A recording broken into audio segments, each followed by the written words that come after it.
So there's machine learning, which seems to be fashionable lately. And there's genomics, which I guess is a little bit also fashionable, but somewhat in different circles of people. So kind of just, again, to maybe for me see what might be the more interesting part of that. So like, how many of you have encountered machine learning? Like as a, all right, there's some people. And genomics, are there any people? All right, we have quite a number of people. So I guess I'm also trained mathematician by Professor. I did a PhD actually at the same institute where Piotr is currently working, although I was actually working on bioinformatics from the beginning. And then kind of as a postdoc, I started working on this kind of question that's subtitled here, which is how can we actually learn anything about how cells make decisions? And then you'll kind of see how this is connected. So let's maybe get started so that we don't, it doesn't take too long. So basically, as a sort of mathematician, computer scientist, one of the things that are very interesting processes in biology is the fact that many processes in biology seem to be very reproducible. Like one particular example is development, where you have actually, when you have a fertilized egg, you can actually fairly well, it seems that there is some kind of a program that kind of runs and is encoded in the fertilized egg. It was actually puzzling for people for very, very many years. People in the 19th century, where we had good microscopes, people have been really they didn't have tools to actually understand the mechanism, but it was already very interesting for people how it really works. And it also it looks almost like especially the very early stages of development looks like a machine. And it actually prompted people, I'm not sure if you can see the pointer, but it prompted people to build models that look very much like electronical circuits.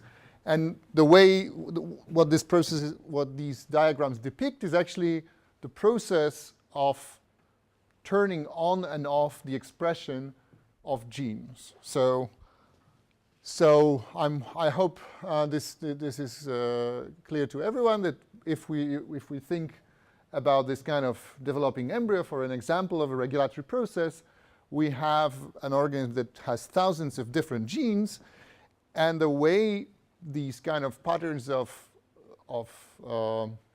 different cell types are occurring is actually through turning on and off different genes. So when you think about different cell types in your body, like neurons in your brain and skin cells and hair cells and gut cells, they will all have actually the same genome in them.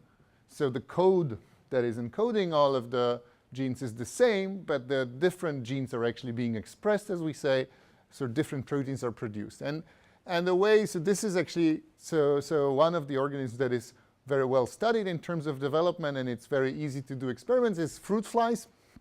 And this actually here is something that I spent quite a bit of time modeling, which is actually modeling of development of different types of muscles in fruit flies. And one particular phase of this is when you have unspecified mesoderm, which is basically the kind of pool of cells from all of the muscles will develop in the fruit fly. And then it gives rise to 3 different kinds of muscles, kind of similar to us as it happens in higher organisms like us. There's somatic muscles. There's actually several dozens of muscles in every segment of 14 segments of Drosophila.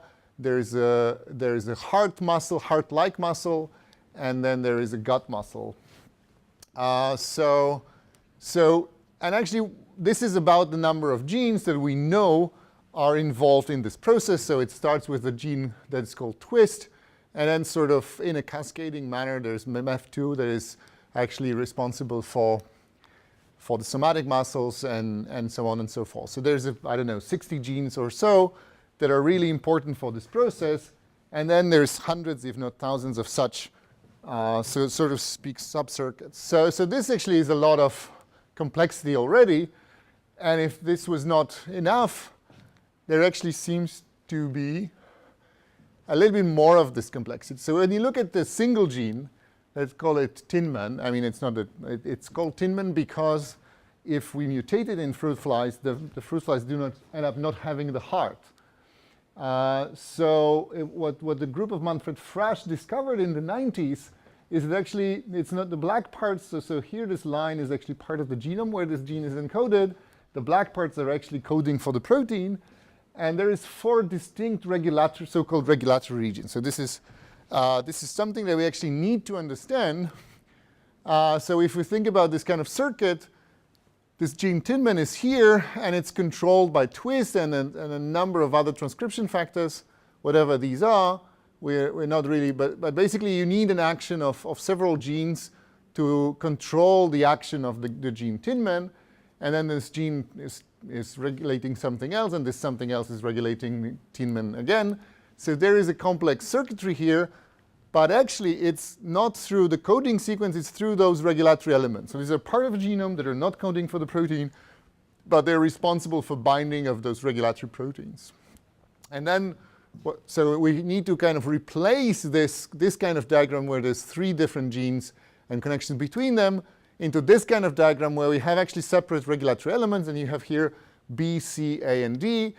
So these are these sequences, and they're bound by different factors. And then they are actually responsible for different parts of the activity of the gene. So in this case, if this is the Drosophila embryo, the fruit fly embryo, and these are these 4 elements, and these are the patterns that you get for the activity. So for example, the C element, which is here downstream of the gene, you actually have this one is actually responsible for the expression of this particular gene in the heart, while this A element is in the head mesoderm, and so on and so forth. So this is sort of it was actually the discovery of these elements that you call the enhancers or regulatory elements was quite a puzzle for people. It's also something that we did not expect to see, because it seems to be counterintuitive for evolution to create something that is disjoint from the actual gene.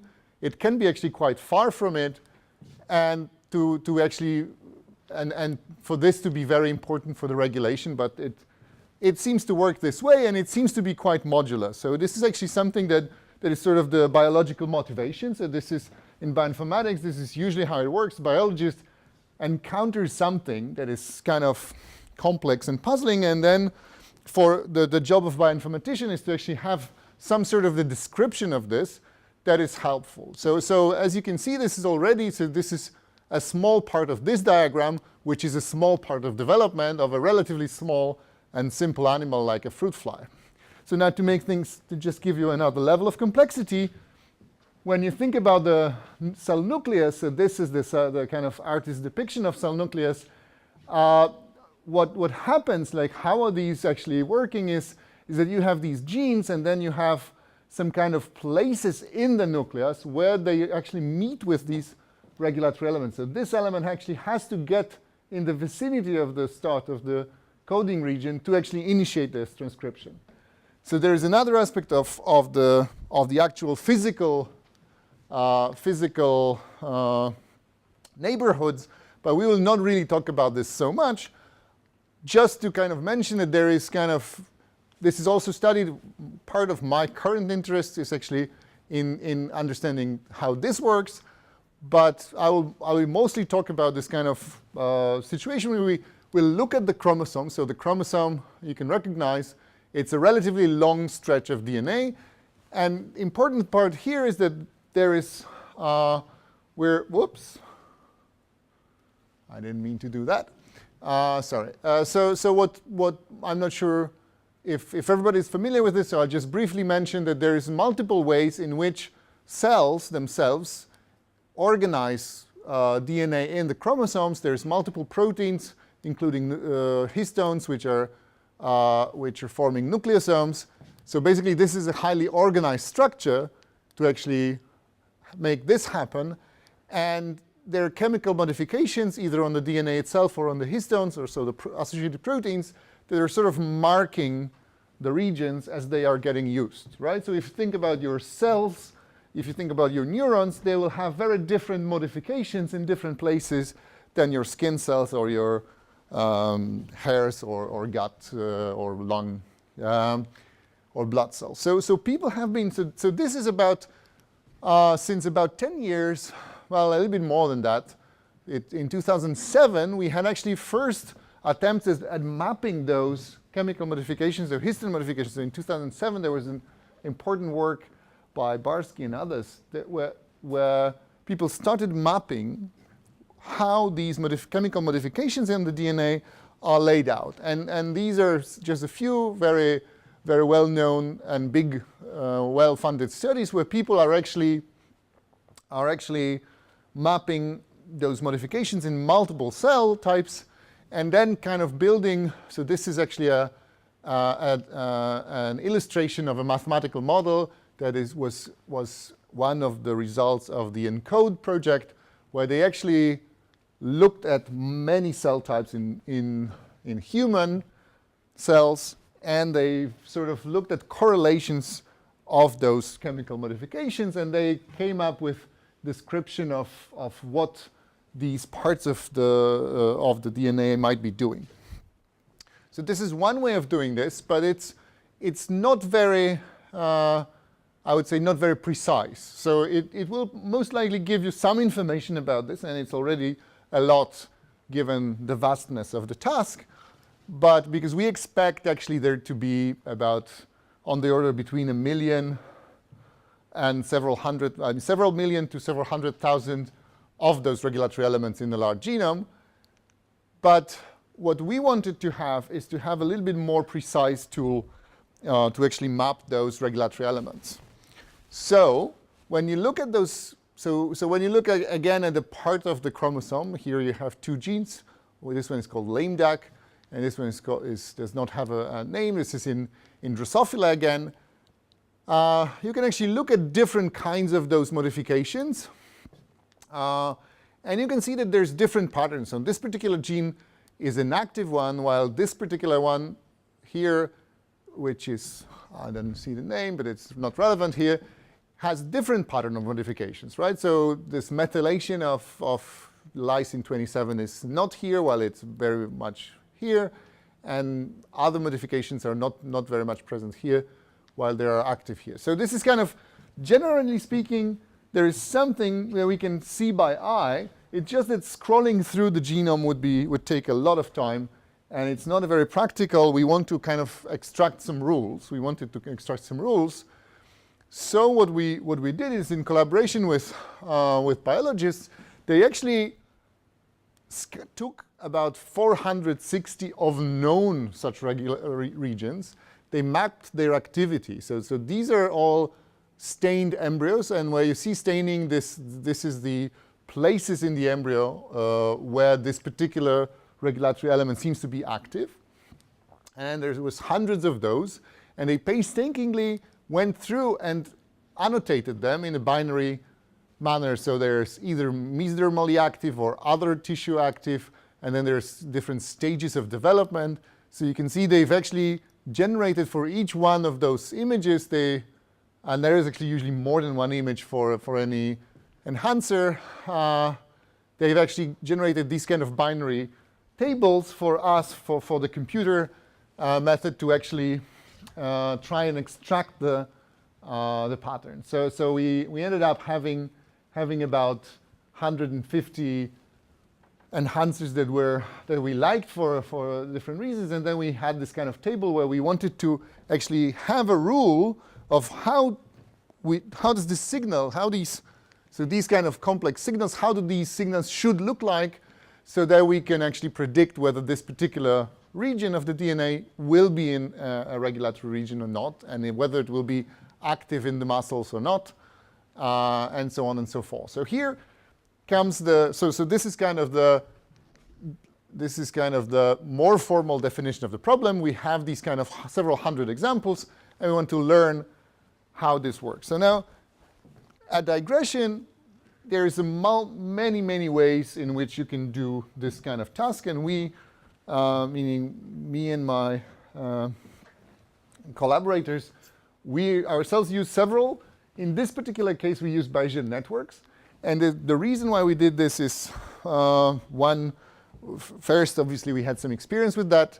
Second, they're relatively concise models, and we had some ways to train them on the data, and they're interpretable. So these days, I'm sure that all of you who've heard about machine learning now, most popular now models are perhaps neural network or deep networks. These are very effective if we have large data set sizes, but are not very easily interpretable. So in this case, we actually also did not have that many examples. We only have several hundred, and it takes some weeks to actually test additional sequences, so we couldn't really expand the data set to much larger extent. So this was seemed to be a good choice for a model. So this is just to give you a flavor of how this looks like. You basically build a graph so you have different number of variables, and you build a graph where connections mean that there is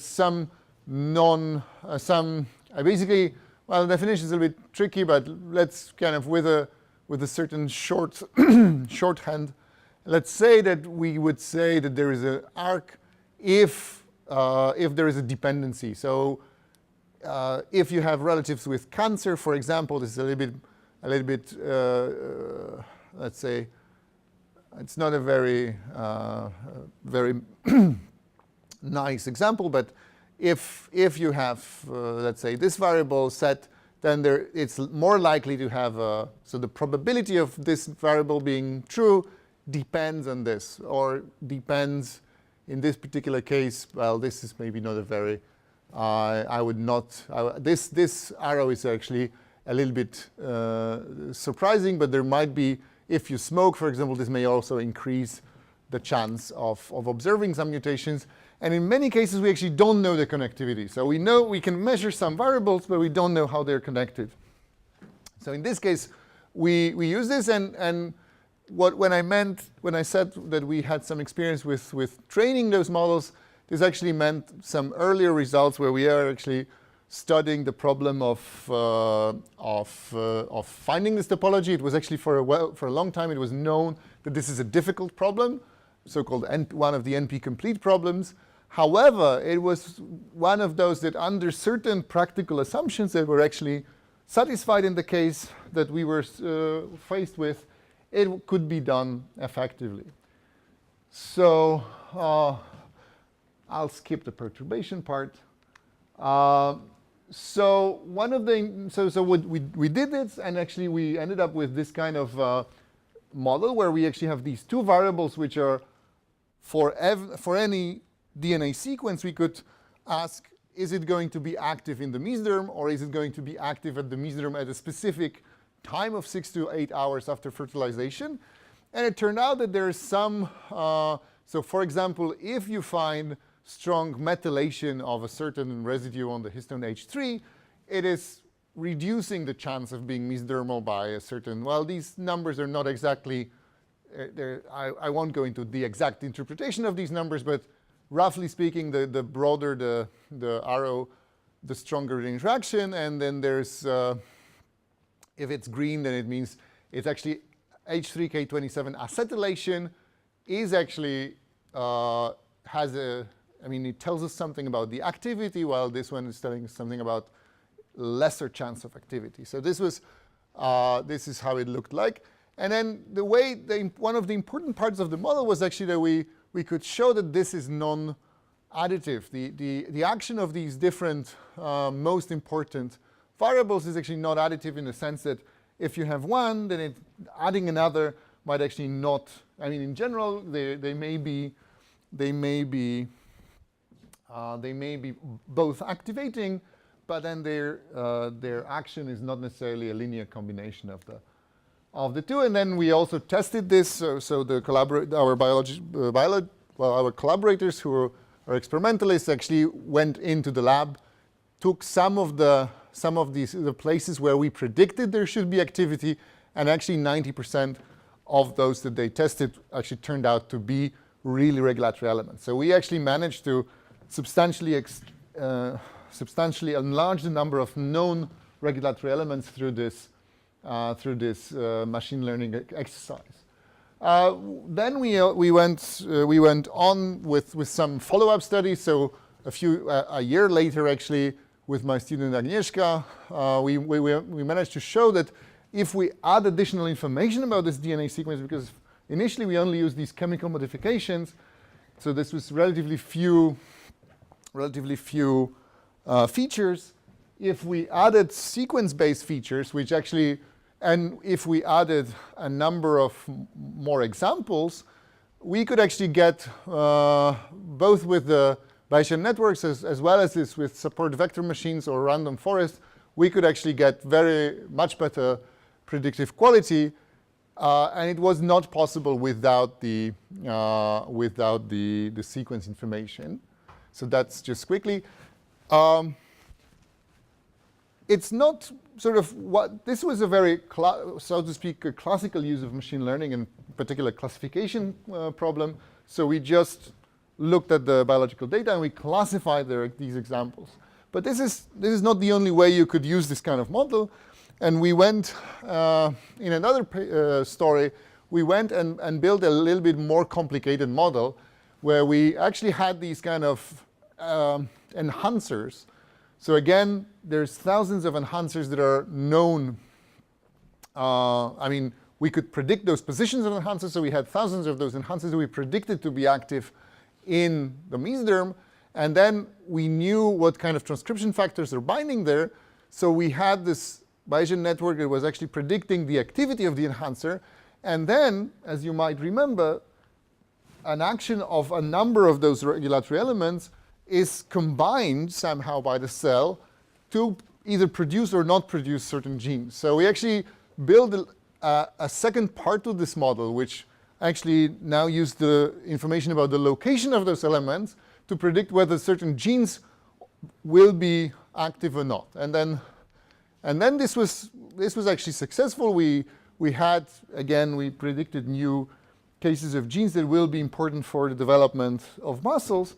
But the maybe more important thing was that we were also able to bring insight into how these enhancers are combined. So people study enhancers for several decades now, but it's a very tedious task to do this experimentally. So you need to kind of dissect the part of the genome, put it in a some report or construct. It takes quite some time. But what we were able to do is actually there were two things that our model predicted. Both of these are now actually already verified. One of them was actually a prediction that there will be very long loops and that there will be a pervasive enhancer sharing. So there will be actually not only how this worked in the sense that, as I told you, the kind of simple model was at the moment that there were enhancers and they had their single target gene. So every regulatory element would actually act on one gene. And we predicted that there should be actually, on average, 4 to 5 genes that the enhancer would target. And in Eileen Furlong's lab, later they did a study where they actually showed that this is indeed the case. And also there was one prediction that we were missing a certain repressor. And we managed to find this repressor, which was called tram-track. And we looked at that. And there was another paper where we verified that. So I'll just briefly go through this story that I did with my student Pavel later, where we actually looked at different kind of regulatory elements. So I've told you about enhancers. So these are those sequences that are actually activating gene expression. There's also other elements. They're called insulator elements, which are actually sort of structural elements. And they're quite interesting because in here you have two genes. So this kind of ribbon-like thing is a Drosophila chromosome. And in this particular locus, there's another gene here, this FTZ, and this one has two of its own enhancers. And so if you would look at this chromosome linearly, the T1 enhancer of the sex-comes reduced gene is actually further away than those two. And the way it works is that there are two elements that are actually making this kind of loop, facilitating this contact and actually preventing crosstalk between those red ones and this gene. And there's several years ago, it was actually not so clear how many of these are known, and this has been known, I think, since the 90s, but it hasn't been quite clear how many of such elements are there in the genome.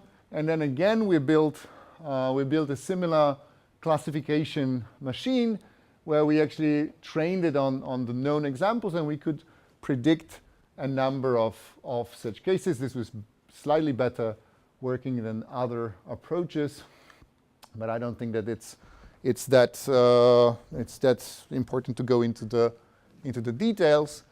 And then more recently, we looked at a similar approach in mammalian systems. So in this case, this is about regulatory elements in human genome. They're not tested in humans. They're tested actually, so these are mice embryos. And we had access to a large, well, larger, not so large, I think about 1,000 of sequences that were actually identified in humans and tested for activity in mouse embryos.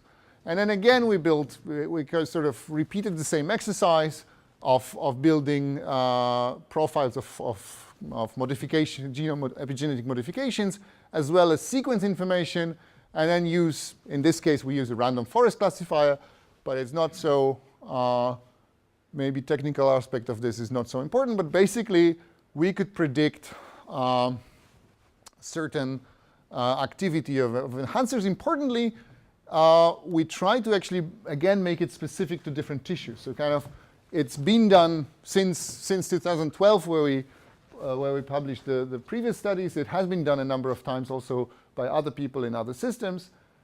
But it wasn't so clear how to actually tell whether an element will be specific. And in this case, one of the things that was special to this particular paper or approach, we actually had to deal with the specificity, and we identified that there is actually certain sequence elements that are very, very typical for all types of regulatory elements, and then there are others that are specific to, they're tissue specific. And if we just use this kind of training mode without knowing which are the general, we had a lot of crosstalk between tissues. So we had predictions, let's say that the element that is active in the muscle, we predicted it to also be active in the brain and in the other tissues, while if we did a two-level classifications where we actually explicitly wanted to predict it to not have these general elements or to sort of put those general elements aside, we managed to actually get the good classification. So, in summary, I'm not sure whether this is really what the outcome that you got from my talk, but what I sort of wanted to give you an idea that indeed genomics is a blooming field. I focus on the project that we did, but by no means we are a unique group doing machine learning applied to genomics. The kind of lessons that we've learned is that in case of genomics, it's frequently about different type of problem setting where you can actually, which I guess is true also for other applications of machine learning, that you actually really need to be careful of how you set your problem. And then obviously different kind of regulatory elements will have different signatures or features that will discern them, and we're not there in terms of understanding of how actually what are the functions of different parts of the genome, and this is one way of kind of making a little bit more sense of that.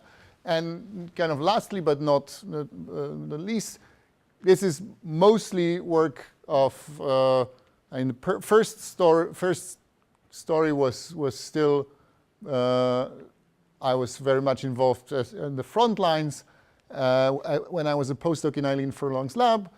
but the later parts were actually done by Agnieszka, Paweł, and Julia. Agnieszka has graduated since then, and as far as I followed her career path, she was working for Facebook in the US. Paweł is doing this was his master work, and now he's doing a PhD, and Julia is also doing a PhD with me, and we're still collaborating with Eileen, but also with other people. So this is by far not all of the projects, and we're getting money from different institutions. And the Jedi here is actually the Junior European Drosophila Investigator, so which is I'm not getting any money from them, but it's such a cool logo that it's basically anybody should want to be a member of this society. So that's all from me. Thank you very much for your attention.